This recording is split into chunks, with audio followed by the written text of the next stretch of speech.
केंद्रीय राज्यमंत्री रामदास आठवले यांनी वाशिमच्या आनंद बुद्ध विहार मध्ये स्वच्छता अभियान राबवून स्वच्छ बुद्ध विहार उपक्रमाचा केला प्रारंभ। पंतप्रधान नरेंद्र मोदी यांनी धार्मिक स्थळांच्या स्वच्छतेबाबत केलेल्या आवाहनाला प्रतिसाद देत केंद्रीय सामाजिक न्याय राज्यमंत्री रामदास आठवले यांनी स्वच्छ बुद्ध विहार या उपक्रमाचा वाशिमच्या आनंद बुद्ध विहार मध्ये स्वच्छता अभियान राबवून प्रारंभ केला आहे। यावेळी बुद्ध विहारातील स्मृती स्तंभाजवळील कचऱ्याची त्यांनी विल्हेवाट लावली।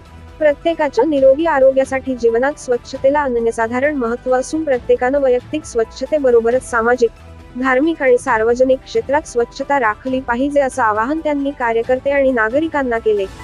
वाशिम मधून सुरू झालेली स्वच्छ बुद्ध विहार ही मोहीम संपूर्ण देशात राबविणार असल्याचं प्रतिपादन केंद्रीय सामाजिक न्याय राज्यमंत्री रामदास आठवले यांनी यावेळी केले। आता एक तर बुद्ध विहार साफसफाईची मोहीम यासाठी आहे की माननीय नरेंद्र मोदी यांनी स्वच्छता ही आपल्या आरोग्यासाठी अत्यंत महत्त्वाची आहे। ज्या ठिकाणी आपण राहतो, ज्या ठिकाणी धार्मिक स्थळं आहेत, स्वच्छ असली पाहिजे।